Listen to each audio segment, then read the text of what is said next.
Este vídeo contiene la explicación de la práctica 12 de Seguridad de Sistemas Informáticos del cifrado del gamma elíptico.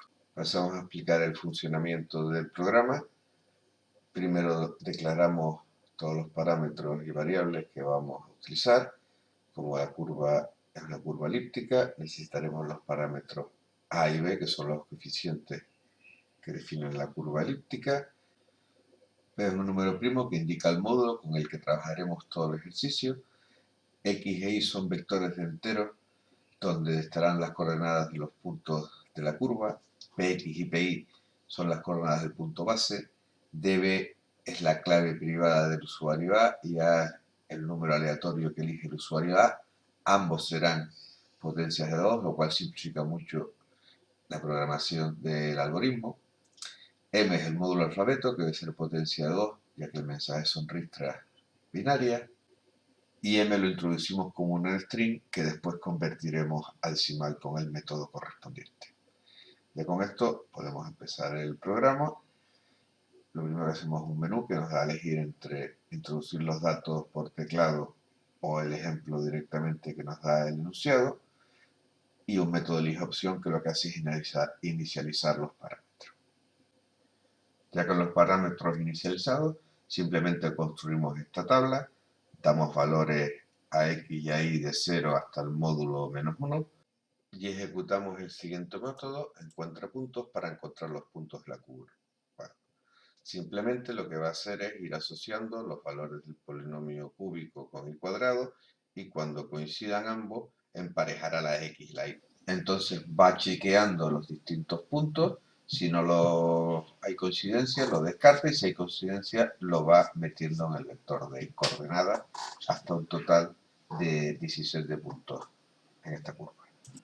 Lo siguiente que hacemos es codificar el mensaje como un punto de la curva.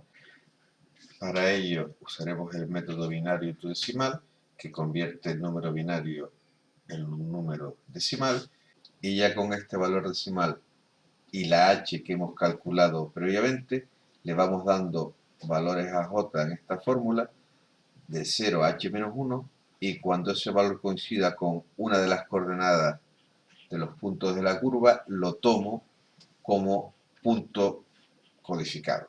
Si hubiera más de un punto con la misma coordenada x, cogeré el que tenga menor valor de y.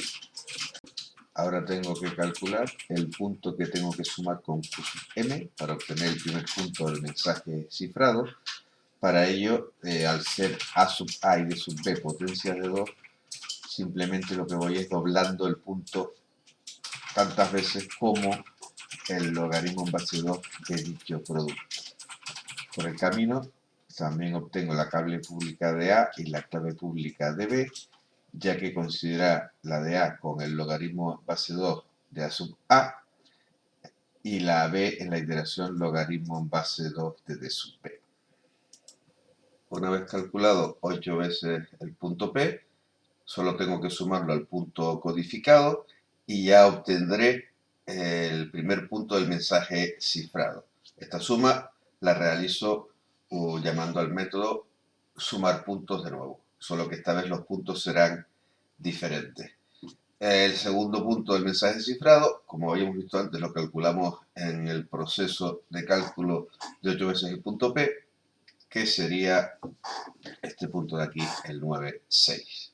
Y con eso ya estaría finalizada la práctica. En el tiempo que queda aprovecho para explicar el método sumar puntos, que es transcribir lo que viene en la Wikipedia. Calcularemos la lambda, que según sean iguales o distintos los puntos, habrá que aplicar esta fórmula. Y luego, para las coordenadas de la suma, la fórmula es la misma.